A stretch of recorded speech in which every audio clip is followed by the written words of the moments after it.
bonsoir, bienvenue sur la libre antenne. Lundi, mercredi, vendredi sur metatv.org de 21h à minuit, c'est la saison 3. Et comme d'hab, grand bonjour à la régie, grand bonjour aux modérateurs, grand bonjour aux métanautes. Et ce soir, avec nous, on accueille Claire Sébrac. Bonsoir Claire. Bonsoir à toi et bonsoir à tout le monde. Eh bien Claire, alors...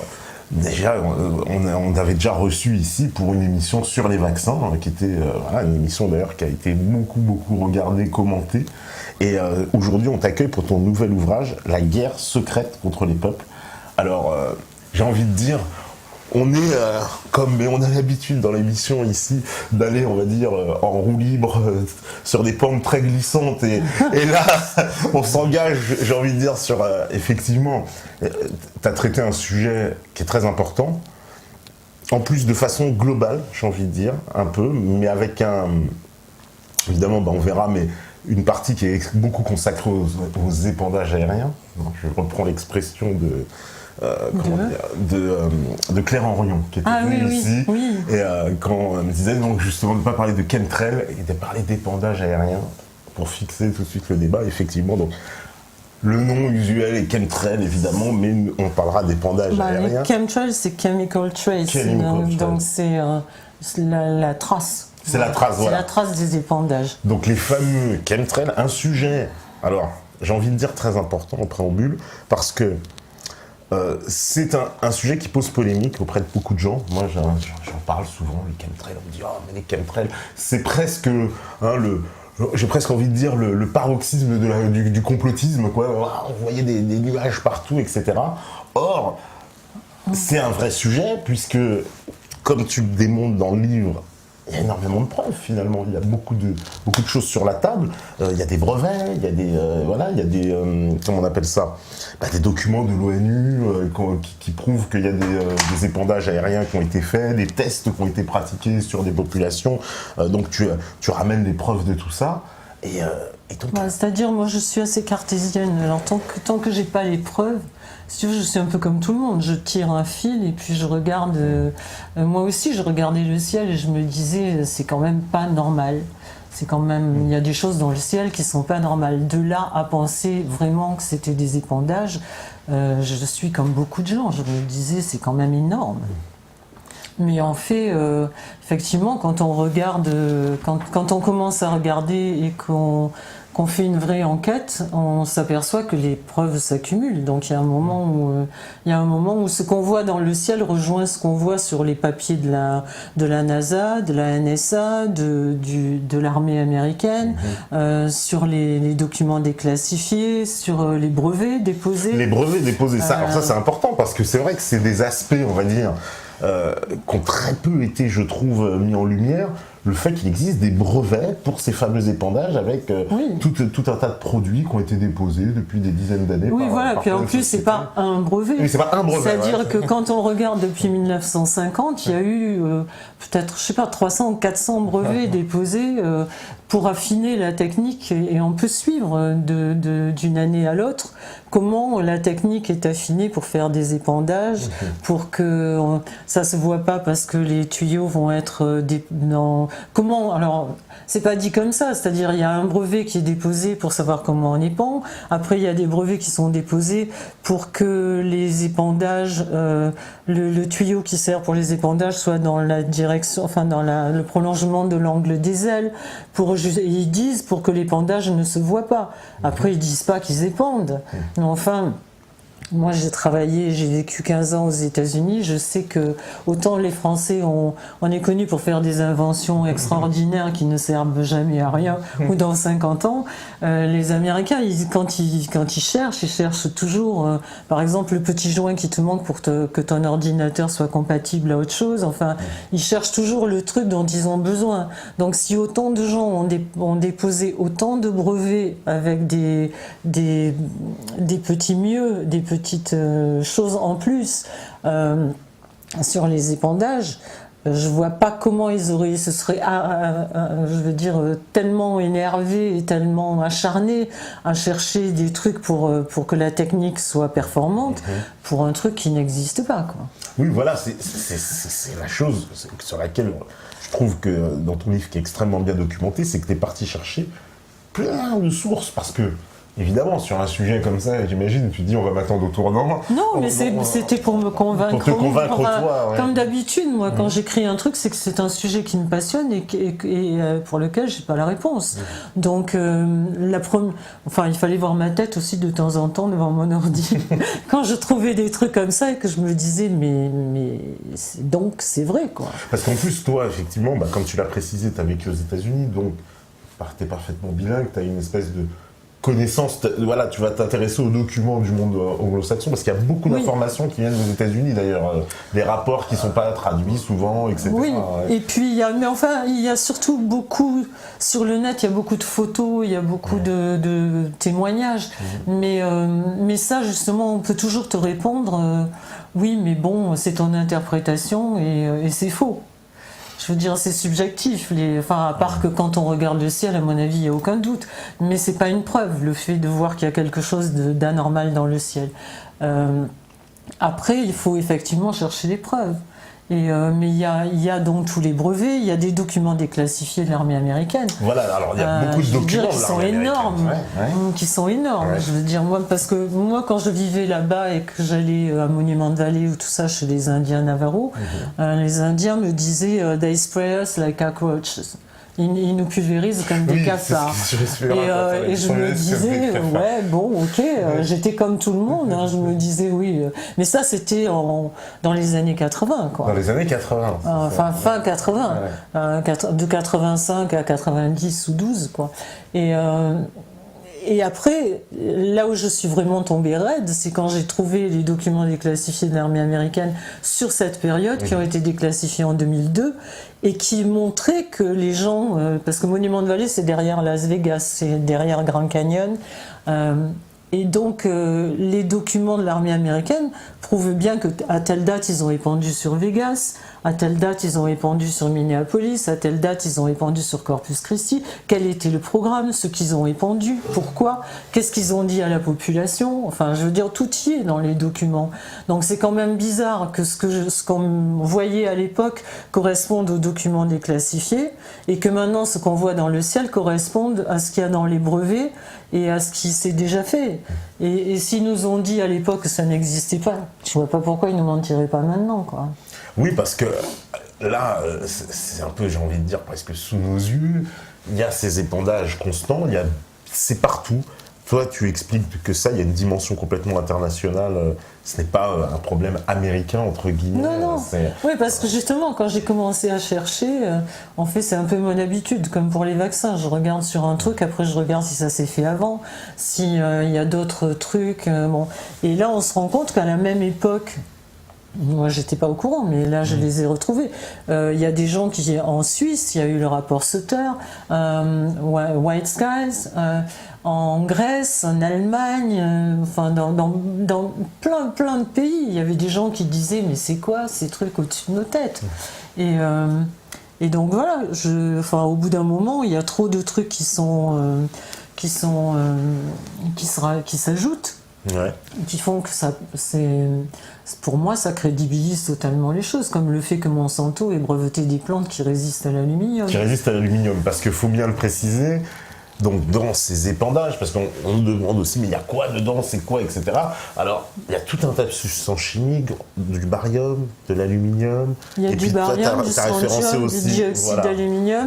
Il y a par exemple, il y a des trucs sur je crois que c'est sur Corpus Christi, où ils ont épandu de l'oxyde. C'est très détaillé, hein, les documents déclassifiés. Ils ont épandu du cadmium et du zinc, et aussi ce qu'ils ont dit aux populations, c'est-à-dire qu'à l'époque ils disaient, quand les gens gueulaient, ils disaient oui mais c'est juste c'est pour faire un brouillard, pour faire des essais, pour savoir comment on peut effacer une ville par exemple, que les radars ne puissent pas le voir.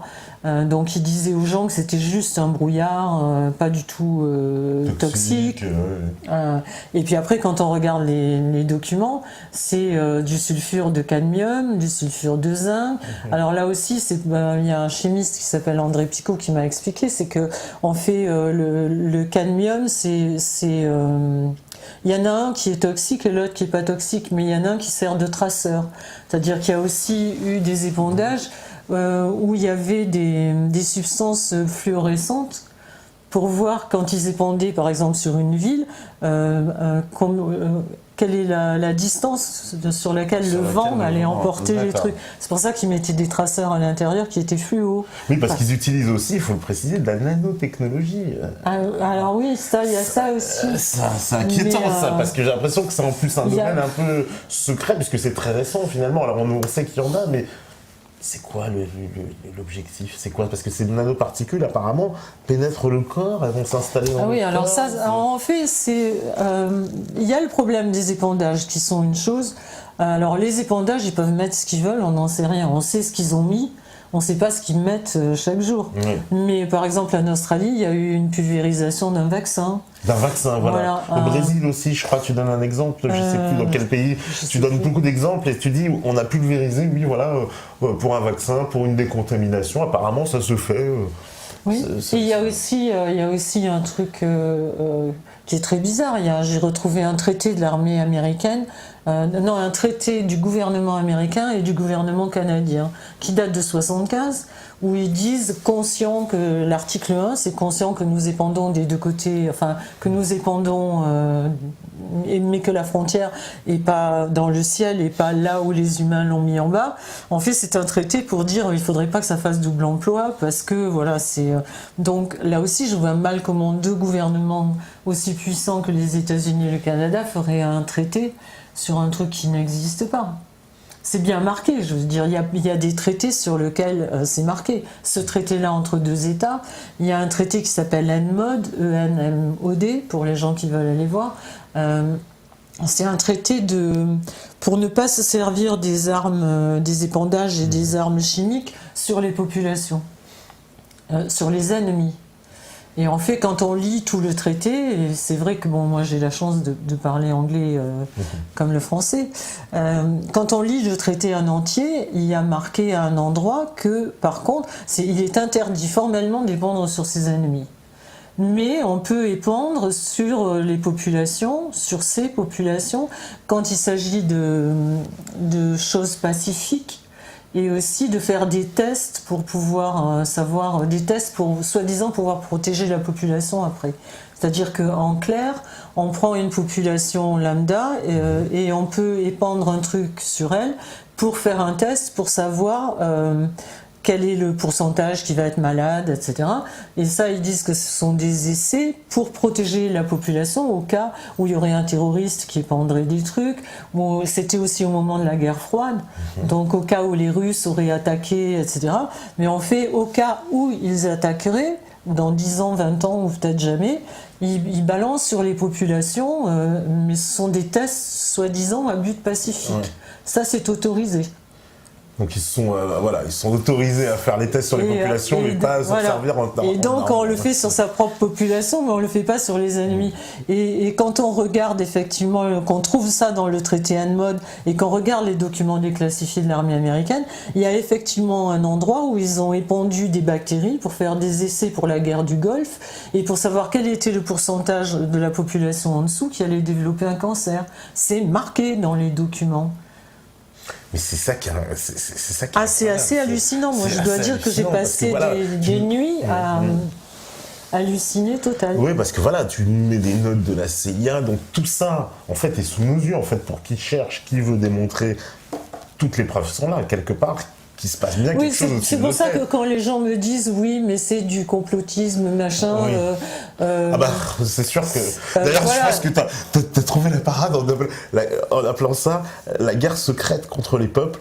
C'est-à-dire que, voilà, quelque part dans le traité de complot, tu dis, mais les gens ils disent c'est un complot, et puis, si c'était vrai, on le saurait, et puis ils considèrent que... Souvent, ils disent, moi j'y crois ou moi j'y crois pas. C'est pas une question de croyance. Moi, je crois pas ou je ne crois pas. Quand j'ai enquêté sur les vaccins, j'ai pas dit j'y crois ou j'y crois pas. Je veux dire, il y a des faits qui sont là, et après, une fois qu'on a vu les faits, là, on peut dire... à mon avis, quand on a vu les faits, c'est difficile de dire que ça n'existe pas. Mais c'est pas une question de croyance, c'est une question mathématique, c'est une question de logique. Ouais, d'accord. Parce que C'est comme les gens qui regardent le ciel quand il y a des épandages et qui voient des avions zébrer le ciel dans tous les sens et qui disent bah moi j'y crois pas, c'est normal, c'est de la vapeur d'eau. Non. Enfin, voilà, parce que c'est le grand argument évidemment des détracteurs de cette thèse justement des chemtrails qui disent mais les avions produisent de la vapeur d'eau. Or ça s'appelle les contrails, on va dire. Oui. Donc ce sont des traînées de condensation en fait, phénomène tout à fait naturel, j'ai envie de dire. Hein. C'est la chaleur du réacteur qui fait un phénomène de condensation. Oui, avec la température, avec la différence de température. Mais c'est très précis, c'est-à-dire que les contrails, c'est-à-dire les traînées de condensation, ne se forment que à moins 40 degrés, que par 70% d'humidité, et les avions de ligne depuis 2000 ne volent obligatoirement au-dessus, enfin à 8000 mètres d'altitude. Donc qu'est-ce que c'est ? Qu'est-ce qu'on voit dans le ciel ? Parce qu'à 8000 mètres, on les entend pas et on les voit pas, c'est pas possible. Non. Donc qu'est-ce que c'est que ces traînées qu'on voit de temps en temps ? C'est même pas des traînées, je veux dire, on voit les avions, quand le ciel est bleu, souvent, on voit les avions arriver à un bout de l'horizon et commencer à quadriller comme ça. Et d'ailleurs, dans le... tu fais bien de préciser l'altitude parce que ces avions qui font des traînées souvent, on les voit physiquement, Absolument. Ce qui signifie bien qu'ils sont pas justement à la hauteur ils sont pas à 8 on les mètres, voit arriver, on les voit, et puis on les voit même, il y en a qu'on voit aller au bout de l'horizon et revenir. Ouais. On n'a jamais vu d'avion de ligne faire ça. C'est ce que je dis, moi j'ai pris l'avion pendant des années de ma vie, je n'ai jamais vu un revenir à l'aéroport quand on avait oublié quelque chose, je veux dire, c'est pas... Et puis en plus, moi, je suis d'une génération où à l'époque, il n'y avait que des contrails, il n'y avait que des avions qui laissaient des traces. Mais la trace, au fur et à mesure que le nez de l'avion avance, la trace à la queue disparaît. Des fois, ça laissait une petite trace, et puis au bout d'un moment, la trace disparaît, mais ça ne restait pas pendant Tandis que là, des heures et des heures, et ensuite ça s'étend sur le ciel comme ça. Et en plus, on voit bien les avions, ils arrivent comme ça, ils font des lignes parallèles dans les deux sens. Oui. Donc, je ne sais pas où. Donc, c'est pas possible que ce soit des routes aériennes, effectivement, parce que au niveau des avions, puisqu'il y a des distances à respecter, on sait très bien, les avions seraient beaucoup trop près. Il y a un quadrillage qui fait que ça ne peut pas être des routes aériennes. Et il y a ça, et puis il y a aussi le fait que les avions décollent pour les mêmes destinations, décollent toujours aux mêmes heures. C'est-à-dire, par exemple, quand on va à Los Angeles ou quand on va à Rome, on sait que l'avion, par exemple, telle compagnie va décoller à 8h, l'autre à 8h10, etc. Mais sur les mêmes destinations, ils décollent au même moment. Au même moment, oui. Or là, il y a des jours avec des avions dans tous les sens dans le ciel et des jours où il n'y en a pas. Donc ça veut dire qu'il y a des jours où il n'y a pas de trafic aérien. Oui, ça c'est... Alors en plus, c'est quelque chose qu'on observe. Souvent, il y a un ciel clair, on va dire, et c'est par temps clair que on pulvérise le plus, quoi. Que là, tout d'un coup, on se retrouve en fin de journée. Il y a les témoignages, d'ailleurs, sur toute la planète, parce que c'est ça qui est quand même assez saisissant, c'est de voir que c'est aux États-Unis, en Europe, mais aussi en Russie, parce que c'est pas que les pays de l'OTAN, parce que souvent il y avait cette croyance. Il y a beaucoup de pays qui ont commencé à voir qu'ils étaient complètement pulvérisés au moment où ils sont rentrés dans l'OTAN. Par exemple, la Croatie, le Premier ministre croate le dit clairement. Il dit que c'est à part. D'ailleurs, il a fait un communiqué qui est vraiment saignant, quoi, où il demande à l'armée d'arrêter ces gens qui font des pulvérisations au-dessus de la tête des Croates et des Serbes. Et il dit bien que c'est à partir du moment où ils sont rentrés dans l'OTAN. Oui, parce qu'il y a le chef des Verts aussi serbe, qui se rebelle contre les chemtrails, lui aussi, quelqu'un.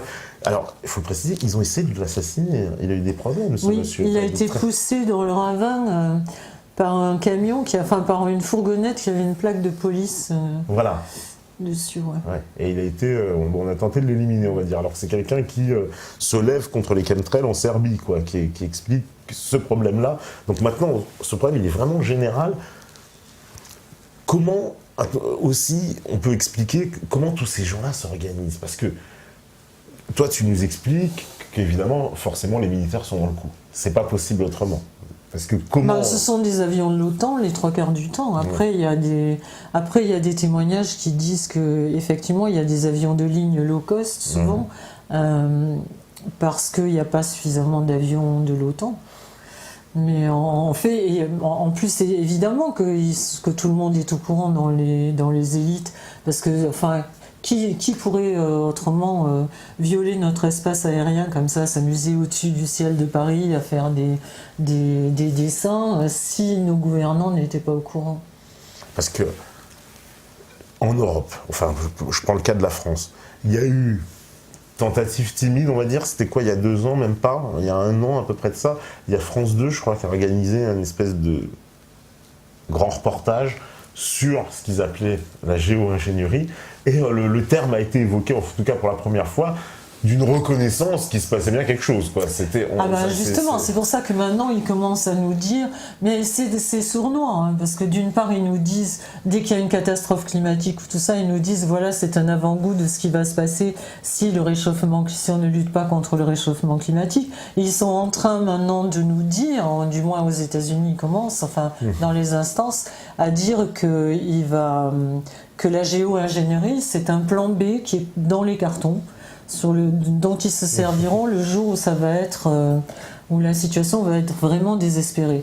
Ce qui est bizarre, c'est que là aussi, la géo-ingénierie, qui est soi-disant un plan B, qui n'est pas en action, c'est quand on lit, je veux dire, les thèses sur la géo-ingénierie de l'armée et des savants comme David Kieft, Caldera, etc., qui sont les pontes de la géo-ingénierie, ce qu'ils décrivent dans leurs thèses, c'est exactement ce qu'on voit.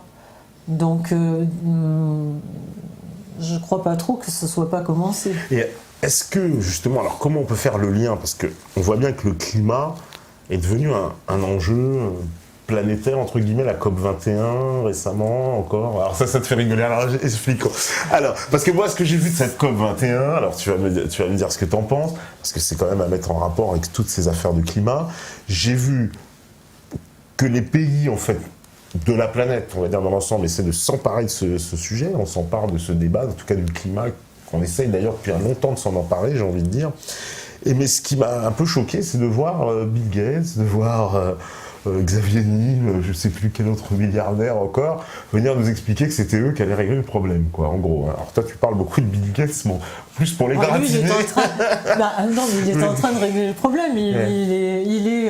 Il balance ils sont en train de mettre des ballons dans l'atmosphère à 25 000 pieds avec David Kieft, justement, le savant fou, là, et qui lui pense que si on mettait 20 000 tonnes de sulfure de soufre, je veux dire, dans l'atmosphère tous les ans, on n'aurait plus de problème de réchauffement.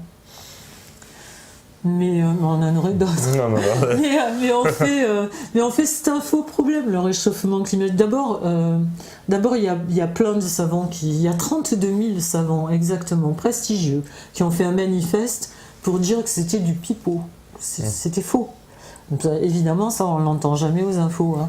Mais en dehors de ça, je veux dire, le problème, ça tient pas debout, parce que quand on lit la patente Welbach, qui est la patente dont ils se servent pour les épandages, effectivement aussi dans la patente à la fin, il y a marqué que plus on épand, plus il faut épandre. C'est-à-dire, c'est à perpétuité, parce que plus on épand, plus on crée le réchauffement.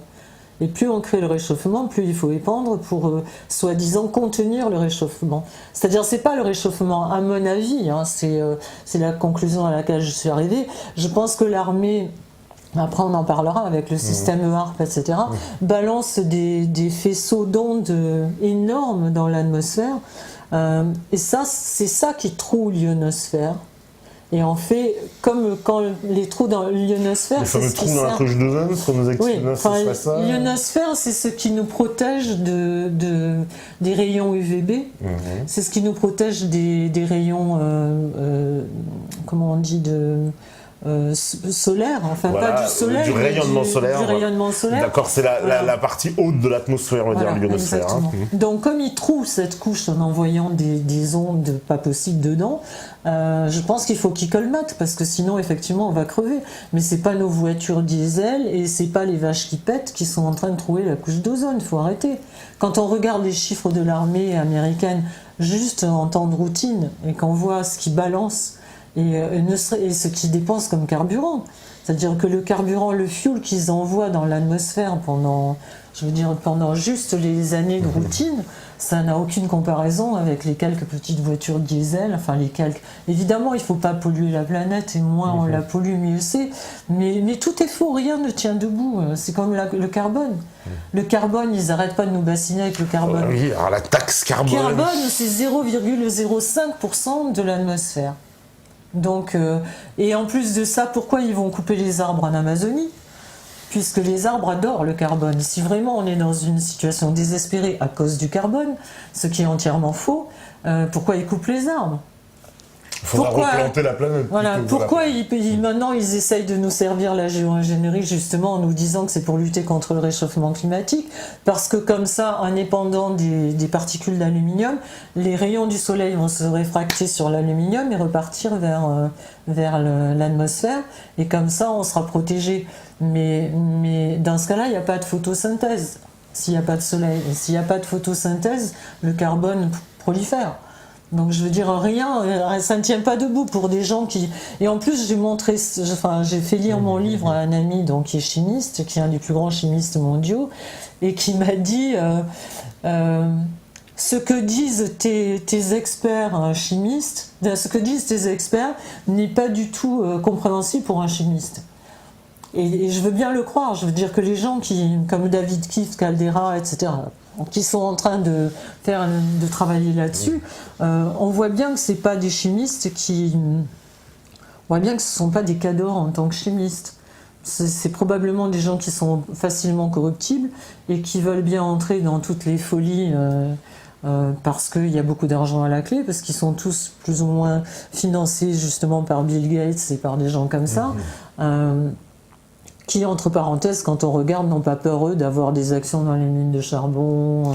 Oui, voilà. Alors, d'ailleurs, tu démontes le business du greenwashing, où tu dis, mais arrêtez Al Gore. Al Gore, c'est pareil. Moi, je pars avec aucune mauvaise intention, je te jure.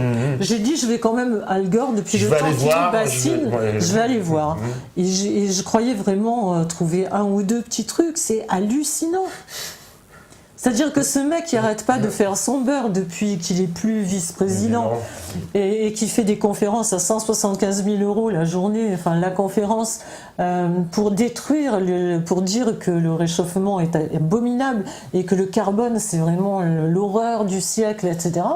Et quand on regarde ce qu'il fait, ce mec, c'est D'abord, il a des actions partout, dans des mines de charbon, dans des compagnies de pétrole, il n'hésite pas à déloger les gens. C'est vraiment humainement, ça n'a pas l'air d'être un mec super, quoi. Mais en plus de ça, il a monté la première bourse au carbone. Oui, la bourse au carbone. Ça, c'est quand même extraordinaire. Alors, et quand on lit, parce que moi, j'étais novice comme tout le monde quand je prends un truc. Quand on lit, donc j'apprends, avant de le mettre dans un bouquin, il faut que j'apprenne. Et quand on lit le truc qu'il a monté, qui a des ramifications en France, dans le monde entier, c'est-à-dire ça s'appelle à une lettre près, c'est la même société. Et en fait, ils expliquent bien que, par exemple, chaque société aura un quota, pourra par exemple polluer pour 2000 tonnes ou 5000 tonnes, etc. Si la société pollue moins, elle peut revendre ses bons carbone à quelqu'un d'autre. Si elle pollue plus, elle peut racheter des bons carbone à un autre qui a des autorisations. Voilà. Mais eux, ils n'ont aucune interdiction de polluer. C'est juste nous, les vaches, qu'il faut mettre un bouchon aux fesses pour pas qu'elles continuent de péter. Et nous, il faudra pas entrer dans Paris avec nos petites voitures. Mais eux, par contre, ils continuent à polluer de plus belle parce qu'ils s'échangent les bons. Mais les seuls qui peuvent acheter les bons, c'est ceux qui ont suffisamment de pognon pour acheter les bons. Et quand ils nous disent qu'avec ça, ils vont aller planter des arbres en Afrique, c'est faux. Parce qu'ils vont peut-être aller porter les OGM aux Africains, je veux dire, voilà. Et en plus, je suis tombée sur des documents qui ont été filmés en loose day parce que Bill Gates, Al Gore, il finance aussi beaucoup de start-up, de jeunes qui démarrent des sociétés, etc. Ouais. Et il leur explique bien, donc il y avait une réunion comme ça où il y avait tous ces gens-là, donc c'était une réunion interne où il n'y avait pas normalement de télévision. Maintenant avec les portables tout le monde filme. Et donc il expliquait aux gens qu'en fait c'était le prochain jackpot, le carbone. Parce que plus les gouvernements vont dire que le carbone c'est pas bien et qu'il n'en faut pas, plus quelque chose devient rare, plus son prix monte. Donc il disait aux gens, investissez maintenant. Parce que dans quelques temps, quand il va y avoir vraiment les accords de tous les gouvernements pour essayer d'arrêter la production de carbone, ceux qui auront des actions vont se faire des rodoudou nana. Il le dit clairement, quoi. Il le dit, n'ayez pas peur, c'est l'avenir, investissez là-dedans. Et quand on voit avec qui il a fait son business, c'est avec les mêmes. C'est-à-dire il a monté son truc avec JP Morgan, etc. C'est les mêmes qu'on retrouve partout. Et son associé qui s'appelle Maurice Strong. Ouais. C'est aussi le mec qui a fondé le protocole, qui était un des fondateurs du protocole de Kyoto, et quand on les regarde, je veux dire, c'est des gens qui ils disent tiens, qu'est-ce que je pourrais faire pour me faire des sous avec tel truc. Je ne sais pas si je suis très claire, mais c'est la même chose, je veux dire, que Donald Rumsfeld avec le Tamiflu ou l'aspartame. C'est-à-dire qu'ils mettent la main sur une substance et après ils cherchent comment la vendre au monde entier pour que leur brevet soit vraiment lucratif. Voilà, parce que lui en plus, apparemment, il est très sponsorisé, ce monsieur Al Gore. Il a beaucoup d'argent, il travaille avec des grosses sociétés. Mais il est parti avec 2 millions d'actifs, parce qu'aux États-Unis, contrairement à ici, on sait tout. Hein. Il est parti avec 2 millions d'actifs de la vice-présidence. Quelques années après, il a investi 35 millions avec l'ex-patron de Skype sur justement la bourse au carbone et tous les trucs qui vont avec, quoi. Donc c'est quand même pas, voilà quoi. Et ce fameux Maurice Strong, qui est son ami intime et qui a créé Kyoto, etc. Qui était aussi dans WWF, et lui maintenant il s'est fait gauler parce que quand il y a eu le programme pétrole contre nourriture en Irak, il a pris un chèque qu'il n'aurait pas dû prendre. Donc maintenant il s'est expatrié, il est en Chine où il exploite des mines de charbon, des centrales au charbon. Donc tu vois comme la pollution l'ennuie. L'ennui, mais alors protocole de Kyoto, parce que pour rappeler aux gens, c'est pareil, c'est un accord sur le climat qui n'a jamais abouti. Alors voilà, c'est pour ça que je rigolais pour la COP21, parce que en fait, depuis le protocole de Kyoto, c'est-à-dire ça doit faire 25 ans ou un truc comme ça, tous les ans, on nous dit qu'on espère arriver à un accord. Exactement, c'est exactement ça. Et c'est pour ça que ça m'a fait beaucoup rire, la COP21, parce que c'était évident qu'ils n'allaient pas arriver à un accord. Les États-Unis ont un peu, j'ai envie de dire, comme d'habitude, un peu savonné la planche de la conférence, puisque John Kerry, il arrive la veille en disant de toute façon il n'y aura pas d'accord. Donc, oui, mais alors c'est pour ça que c'est extraordinaire, parce que là il n'arrête pas, d'ailleurs là quand Fabius est parti, on nous a dit il part auréolé de l'accord qu'il a eu à la COP21. L'accord c'est le même qu'ils ont eu depuis 25 ans tous les ans, sauf qu'il y a juste un petit truc qui est rajouté en bas, accord non contraignant. C'est-à-dire qu'il faudrait ne pas polluer, il faudrait que le réchauffement n'excède pas 2 degrés, etc. Mais accord non contraignant, ça veut dire que si les États ne font rien, ils ne sont pas punis, ils ne sont pas obligés, donc ça ne sert à rien. Mais est-ce qu'il n'y a pas aussi derrière, on va dire, cette affaire du climat, une instrumentalisation des grandes puissances qui, quelque part, se servent de ce prétexte climatique pour empêcher le développement des autres puissances, des concurrents. On va dire les petits copains, la Chine, l'Inde, qui ont besoin de pétrole et eux aussi. D'ailleurs, ils avaient fait un truc extraordinaire, je ne sais plus à quelle conférence c'était pas l'année dernière, mais peut-être il y a 2 ans ou 3 ans, je ne sais pas. Ils avaient demandé que les États comme l'Afrique, etc., que les pays comme ça, qui eux auraient besoin de ça pour se développer, participent au paiement de la remise en état de la planète. C'est-à-dire qu'ils n'auraient pas le droit d'exploiter parce qu'il ne faut plus polluer. C'est-à-dire on leur a gaulé toutes les ressources. Mais plus maintenant, il faudrait qu'ils payent pour la pollution qu'on a faite et ils auraient en plus plus le droit de polluer puisque ce serait interdit. Donc c'est, je veux dire, c'est comme d'habitude. Hein. Oui, parce que là, on voit bien que les Chinois sont un peu vent debout en disant bah non, mais nous. Parce qu'on a l'impression que c'est vraiment ça, de contraindre les autres à freiner le développement, en disant bon bah nous on est développés, on a pollué, bon bah maintenant plus personne ne pollue. Quoi. Oui, mais c'est juste une histoire de gros sous, c'est-à-dire qu'ils ont pillé les ressources de ces pays-là, même, enfin je parle du moins de l'Afrique, etc. Mais ils veulent pas en plus que maintenant ils leur fassent concurrence. Oui. C'est-à-dire ne vous développez pas, parce que si maintenant vous le faisiez pour votre compte, ça ferait concurrence à ce qu'ils ont, eux, comme matière première à écouler. Donc c'est juste une histoire de pognon. Voilà. Il y a des écrits superbes de Dominique Guillet, qui est le patron de Cocopelli, qui lui connaît bien la nature, la terre, etc. et qui s'appelle d'ailleurs Carbone mon amour, pour expliquer il est classé dans les sites conspi, Cocopelli, je sais pas.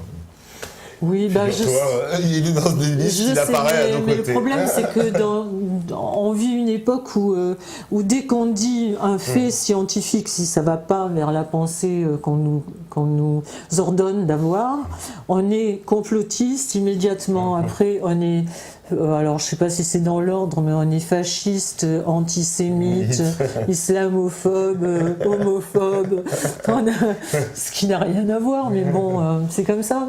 Ouais, parce que le pauvre Cocopelli, pour rappeler, donc c'est une association qui sauve les semences anciennes, mais qui emmerde dedans beaucoup de monde. Voilà, et qui sont, ils ont, on va dire, un certain nombre de procès des grandes sociétés de l'agroalimentaire et aussi politiques, parce que visiblement ils ont l'Union européenne sur le dos, l'État français, enfin ils ont beaucoup de gens qui. C'est la même clique. Hein. C'est la même clique. Mais là, Cocopelli, ils vont encore les avoir sur le dos, parce que le grand. Alors il y a deux jackpots là, c'est le carbone, évidemment, avec la bourse au carbone.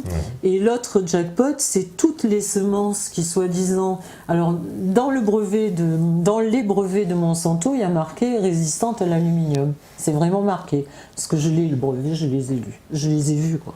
Mais il y a aussi... il y a trois... Enfin, en fait, il y a Monsanto, il y a Syngenta, Bayer, bon, ceux qu'on connaît, hein, les grands chimistes semenciers. Et il y a aussi une compagnie qui est basée en Israël. Et en fait, ils ont déposé des milliers et des milliers de patentes pour des semences qui résistent aux conditions climatiques. Déjà, c'est extraordinaire parce qu'il faudrait savoir ce que ça va être, les conditions climatiques. Parce que je ne crois pas qu'un réchauffement de 0,5 degré fasse crever les poireaux. Sinon, ça se saurait, quoi. Donc voilà, mais c'est juste le prochain jackpot, c'est-à-dire que indépendant de l'aluminium, les trois quarts des jardins potagers qui sont pas couverts et qu'on va pas arroser avec de l'eau pure, ça va crever. Donc ces gens-là vont avoir la main mise sur notre indépendance alimentaire. C'est-à-dire qu'ils vont pouvoir, de la même façon que Monsanto avait vendu les semences hybrides qui contenaient le Roundup, et donc qui faisait que les semences, tout ce qui était autour était détruit, que la seule plante qui poussait, c'était celle qui contenait le pesticide. Et on voit bien ce que ça a fait, hein, puisque maintenant les terres sont complètement appauvries, l'état de la planète est vraiment catastrophique. Il faut parler avec Claude et Lydia Bourguignon, avec Dominique Guillet, avec tous ces gens-là qui vous diront dans quel état est la Terre maintenant. Et donc ils savent très bien que s'ils continuent à polluer la Terre comme ils le font, il n'y aura plus d'insectes comme les abeilles pour polliniser. La Terre est dans un état lamentable, il n'y a plus rien qui pousse. Et en plus, ils balancent de l'aluminium sur nous. Donc c'est sûr que les seules semences qui vont pousser vont être les semences résistantes à l'aluminium. Mais il y a une espèce j'ai presque envie de dire, de folie meurtrière, puisque ces gens qui balancent, on va dire, ces épandages, eux-mêmes, ça leur retombe dessus. Enfin, non. Mais ça, c'est la question que tout le monde dit. Mais... Ah, bah oui, c'est une question. Mais bien sûr. Les mecs aussi se balancent. Mais bien sûr, je veux dire, mais sauf qu'il faut comprendre une chose, c'est que ces gens-là ne sont pas comme nous, ils sont pas dans l'optique de sauver la planète, et ils sont pas dans l'optique de se protéger d'un truc qu'ils pensent être bien. C'est-à-dire que l'appât du gain, c'est comme si tu dis à un pédophile, c'est pas bien d'aller violer les enfants. Entre le fait qu'il l'entende bien que c'est pas bien et qu'il n'a pas envie de le faire, et la pulsion de le faire, il va quand même le faire. Et ces gens-là sont des gens qui sont qui ne voient que le fric, et il faut bien le dire aussi, il y a quand même un côté un peu le fait qu'ils se prennent pour Dieu. Ils considèrent que la création c'est de la merde et que ils pensent pas que ce soit une mauvaise chose pour la planète. Eux. Tu comprends? C'est ça le problème. Eux, ils pensent que s'ils polluent avec telle substance, de toute façon, ils vont pas lier ça avec une autre substance chimique. Pas grave pour eux. Hein. Il y a des écrits, je veux dire, du vice-président de Monsanto, etc., qui dit ben, c'est pas grave. Où est le problème? On inventera autre chose. Mais quelque part, je pense que c'est des gens qui sont, il faut le dire, quoi, à un moment donné, qui sont sataniques, quoi, qui pensent que la création telle qu'elle est, c'est rien du tout, et qui pensent que eux vont. D'ailleurs, je veux dire, il y a un mec qui s'appelle Kurzweil aussi, qui est le pape du transhumanisme, le transhumanisme, bien sûr, et qui dit. Il y a un journaliste qui lui dit est-ce que Dieu existe? Il dit pas encore. Voilà, il pense que quand l'homme va fusionner avec la machine complètement, et évidemment c'est pas eux qui ont l'intention de l'appliquer, hein, mais dans une certaine mesure, si, il pense qu'en étant connecté à un ordinateur, et si l'ordinateur peut télécharger le cerveau et inversement, il pense que s'ils ont par exemple le foie malade, ils vont donner l'ordre à l'ordinateur de réparer le foie et que l'ordinateur sera capable de le faire. Donc à plus ou moins longue échéance, ils pensent qu'ils vont devenir peut-être pas immortels, mais c'est le vieux rêve qui revient, de dire qu'ils vont peut-être vivre 200, 300, 400 ans. Ah oui, parce mais ils le croient vraiment, c'est-à-dire qu'il faut aller voir la tête, faut aller voir les vidéos de ces gens-là et comment ils parlent. C'est-à-dire qu'ils sont complètement possédés par leur truc et ils pensent que l'avenir c'est ça. Et puis il y a beaucoup d'argent à la clé aussi, hein, je veux dire, c'est des gens qui touchent de partout. Parce que le grand problème de cette, on va dire, d'aller vers ce transhumanisme, presque inévitablement, c'est qu'au bout, il y aura quoi? Un contrôle des naissances? C'est ça le but recherché? C'est-à-dire un contrôle total des naissances? Parce qu'une fois qu'on va mettre on voit bien où on est là, on voit bien où on en est. D'un côté, c'est pour ça que moi j'essaye toujours de faire des livres où il y a une analyse et plein de, toutes les preuves accumulées, mais après quand on les met, le problème de notre société c'est que on apprend un truc un jour, un autre truc le lendemain et qu'on fait jamais le rapprochement entre tout ça. Et en fait, quand on regarde ce qui se passe, quand on met tout bout à bout, c'est peut-être le plus dur, mais c'est ce qui est vraiment révélateur. On se rend compte que d'un côté, les pesticides, les ondes, etc. rendent les gens complètement stériles. C'est-à-dire maintenant les chiffres de la stérilité sont le nombre de gens autour de vous qui disent mes enfants voudraient bien avoir un enfant, ça fait 3 ans qu'ils essayent, ils n'y arrivent pas. On n'entendait pas ça avant. Je veux dire, donc d'un côté les gens deviennent stériles, de l'autre on leur balance des trucs sur la tronche, nous balance des trucs sur la tronche qui sont pas plus les ondes, plus toute la pollution qu'on subit, alimentaire, santé, etc. Et donc, ça va éradiquer beaucoup de monde, on le voit bien. Tout le monde a des gens autour de soi qui ont des maladies chroniques. Là aussi, c'est une hypocrisie sans nom quand on nous dit mais le problème de la sécurité sociale et tout, qu'ils arrêtent de nous rendre malades avec des maladies qui durent 10 ans, 20 ans, 5 ans, et peut-être que le trou de la sécu sera moins grand. Hein. Mais voilà, on ne prend jamais le problème au départ, quoi. Et donc, d'un côté, ils rendent les gens stériles. D'un autre, ils en rendent beaucoup malades, ils en éradiquent une grande partie. Et où va l'argent de la recherche quand on regarde? Il va où? Il va au transhumanisme, il va aux nanotechnologies, il va à la microbiologie, il va à la manipulation génétique. Et c'est-à-dire que quand on voit d'un côté les gens seront stériles, et de l'autre, on fait des recherches sur l'utérus artificiel, sur la manipulation génétique, sur les nouveaux spermatozoïdes là, trouvés par Bill Gates. Donc il y a quand même une volonté d'éradiquer l'être humain tel qu'il est, la création telle qu'elle est, et de créer un monde où ils seront aux commandes et où ils pourront fabriquer les esclaves qui leur vont, quoi. Parce que, il faut bien le préciser, une nouvelle qui va dans ce sens-là, c'est que récemment, c'est l'INSEE, ou je ne sais plus quel organisme, qui a indiqué que l'espérance de vie avait baissé en France. Ah oui, mais ça fait longtemps, moi, Sylvie Simon me l'avait dit. Ouais. Bah, ça vient de quand je l'ai sortir pour connue. nous. Oui, mais moi, il y a 4 ans, un jour où je lui disais, parce que j'ai fait comme tout le monde, moi, je me suis fait l'avocat du diable aussi. Un jour, j'ai dit à Sylvie Simon, il y a 5 ans, j'ai dit oui, mais quand même, les gens vivent de plus en plus vieux. Elle m'a dit, mais tais-toi, tu dis une bêtise monumentale. Et elle m'a dit, tous les gens qui sont nés avant 58 vivront plus vieux, mais tous les gens qui sont nés après, non. Et ça aussi, ça correspond à certaines substances qu'on a mis en circulation, quoi. Parce que ça, on va dire, il y a une conjugaison de choses, donc les chemtrails, l'alimentaire, la médecine, où on se dit, on est presque cerné partout. Mais on voit quoi. bien de toute façon qu'ils nous racontent des cracks, parce que, par exemple, on prend l'Europe, etc. On nous dit, mais si on sort de l'Europe, ça va être une catastrophe. Ouais. Regardez ce que l'Europe a apporté. Alors, ok.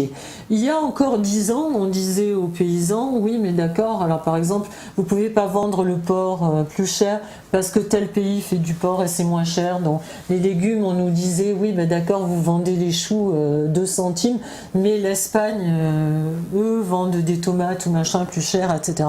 Donc, en fait, on avait l'impression que pour faire l'Europe, il fallait que tel pays souffre sur un sujet et que l'autre faisait ses choux gras dessus, et inversement. On aurait pu arriver à un certain équilibre. Sauf que là, quand on regarde, on se rend compte que tous les pays sont dans la merde. Tous. Tous. Et dans tous les domaines. C'est-à-dire, il n'y a pas... Par exemple, l'agriculture pourrait bien marcher, l'élevage pourrait être en bas. Non, l'élevage ne marche pas, l'agriculture ne marche pas, l'éducation ne marche pas, les hôpitaux ne marchent pas. La santé, il y a de plus en plus de... Je veux dire, quand on s'est vu que j'étais venue pour... le complot mondial contre la santé, on me disait pareil, que j'étais une conspirationniste, etc. Moralité, depuis 5 ans, la plupart des trucs que j'avais énoncés dans le bouquin sont sortis au grand jour. Et puis surtout, depuis, il y a eu beaucoup, alors il faut bien le dire en plus d'ailleurs, cette idée des vaccins a tellement avancé dans l'opinion que ça en est venu dans le débat public, et la question a été posée, à savoir, est-ce que accepter un vaccin était constitutionnel ou pas? Est-ce que c'était du ressort justement de la décision de l'individu, ou alors c'était quelque chose d'imposé? Et je crois que le Conseil constitutionnel a répondu que c'était imposé. Imposé. Alors là, c'est pareil, il suffit d'avoir un minimum de logique, quoi. Là, ils nous disent, d'ailleurs on entend sans arrêt les experts qui viennent à la télé, qui disent, mais si vous ne vaccinez pas pour vous, vous faites du tort au reste de la population. Voilà, c'est ce que disent les médecins aussi. Mais alors, il faut être quand même un peu sensé. Si un vaccin est bon et que je suis vacciné, qu'est-ce que j'ai à craindre d'un mec qui n'est pas vacciné? C'est juste... question de bon sens. C'est juste très bête, quoi. Question de bon sens. Si le vaccin est bon, si vraiment il faut se faire vacciner parce que le vaccin est bon, voilà. Donc ça change rien si l'autre... Le jour, pareil, où Sylvie Simon m'a dit, mais le tétanos, parce que moi, j'ai toujours été vaccinée contre le tétanos, parce que j'avais des chevaux et des animaux tout le temps, et je lui ai dit pareil, comme les gens viennent me le dire maintenant. Oui, mais quand même, le tétanos... Le jour où Sylvie m'a dit, mais le tétanos, la maladie n'est pas immunisante. On peut avoir le tétanos plusieurs fois. Donc si la maladie n'est pas immunisante, à quoi ça sert? Ça sert à rien. Voilà, comme moi c'est juste, j'en veux à personne. Si on peut me donner... Il y a autre chose qui m'énerve énormément, c'est qu'il y a toujours des grands pontes qui viennent dire des choses extraordinaires, et d'un autre côté des gens comme nous qui dénonçons des choses parce qu'on a des preuves écrites. Voilà, ou filmées, etc. Et jamais, jamais, jamais, ils ne veulent venir en face de nous. Jamais. Je parle pas que de moi, n'importe quelle personne qui est dans la dissidence, parce qu'on nous met dans la dissidence, c'est pas parce qu'on veut y être, c'est parce que les autres veulent pas nous voir.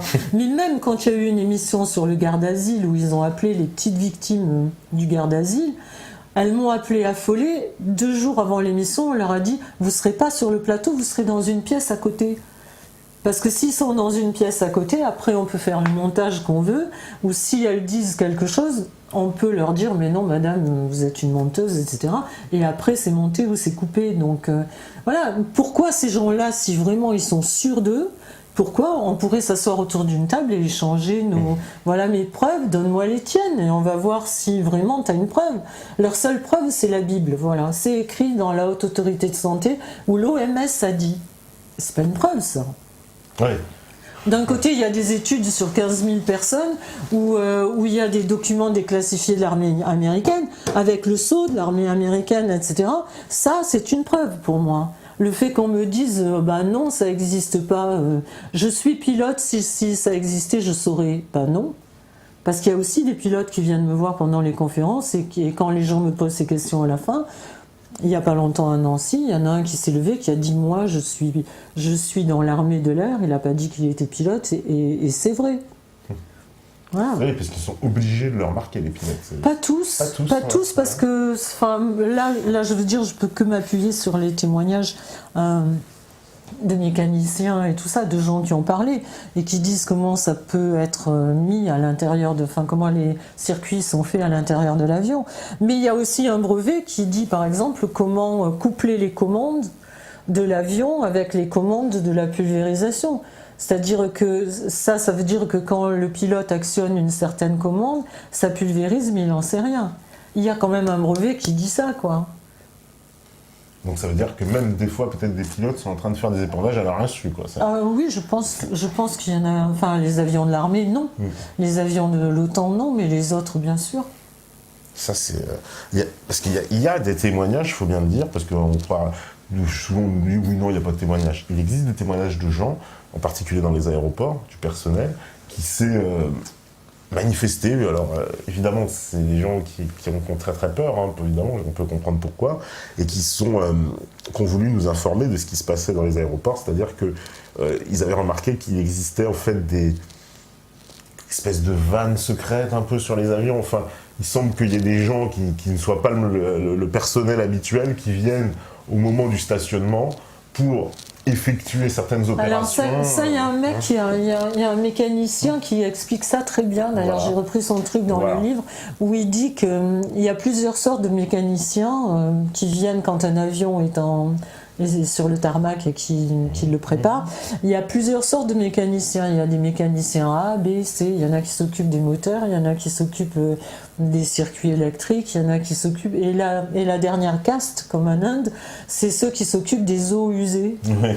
Et dans lui, il dit qu'il s'est rendu compte, justement, à un moment où il avait été appelé pour faire de la maintenance sur un avion, il a vu un truc bizarre, c'est-à-dire un des tuyaux n'arrivait pas là où il aurait dû arriver. Et du coup, il a essayé de regarder, et en fait, il a eu beaucoup d'ennuis d'ailleurs, il a été menacé et tout, mais en fait, il explique que d'après lui, ça vient du système, c'est-à-dire que, par exemple, sur 5 tuyaux qui normalement servent pour les eaux usées de l'avion, il y en a un sur 2 qui ne va pas au réservoir d'eau usée, qui va à la pulvérisation. Voilà. Ça, parce que ce genre de témoignage, quand même, ça n'a jamais été... voilà, il n'y a absolument aucune trace nulle part, quoi, à part ceux qui s'y intéressent. Il y a eu très peu, finalement, de visibilité sur cette problématique des chemtrails. C'est-à-dire que... faut dire qu'il y a quand même beaucoup... Il y a un monsieur qu'ils avaient baptisé Deep Sky, parce qu'il a... Enfin, c'était un type qui avait un haut poste dans l'armée américaine et qui a donné beaucoup de documents à un journaliste qui s'appelle William Thomas et Bob Fritakis, qui étaient 2 journalistes qui ont fait beaucoup d'enquêtes justement sur Vegas, etc. Et il a fourni beaucoup de photos, beaucoup de renseignements sur les trucs à l'intérieur des systèmes d'épandage, etc. Et puis il est mort, quoi. Il s'est suicidé bêtement dans son garage. Et voilà, il y a eu Ted Gunderson, qui était le patron de FBI à Los Angeles, qui est le monsieur qui était en charge de l'enquête sur la mort de Kennedy, la mort de Marilyn Monroe, et qui a passé toute ça. Là, il était à la retraite et ça fait 10 ans qu'il enquêtait sur les réseaux de pédocriminalité, etc. Et qui avait fait un truc pareil. Lui aussi, il a dit, je sais d'où viennent les avions, ils partent de tel aéroport, etc. Ce sont des avions militaires KC-135, etc. Et lui aussi, il est mort, quoi. Donc, Ils meurent tous un peu bizarrement à chaque fois. Cette affaire des chemtrails. Alors, juste un petit mot, en France, il y a des associations qui se sont emparées du sujet. Il y a la CEPICA. ouais, il y a Ciel Voilé, il y a la CEPICA, il y a Actu Chemtrails. Ouais. Donc Ouais. c'est quelque chose qui est en train de on va dire quand même, il y a une prise de conscience qui est en train de se faire un peu sur cette problématique. Bah, alors là, par exemple, je suis allée faire des conférences à Avignon et à Nice. Et comme tout marche bien en France en ce moment, quand on m'a amené à la gare d'Avignon pour aller à Nice, le train était parti. Mais en fait, on est arrivé à 10h01 et le train devait partir à 10h14. Et donc on a dit, mais pourquoi le train c'est juste une aparté, ça pourrait. Ouais. Et on nous a dit, ah, mais il est parti. Alors, on dit, oui, mais pourquoi? Ah bon, on a changé les horaires, donc le train est parti à 10h.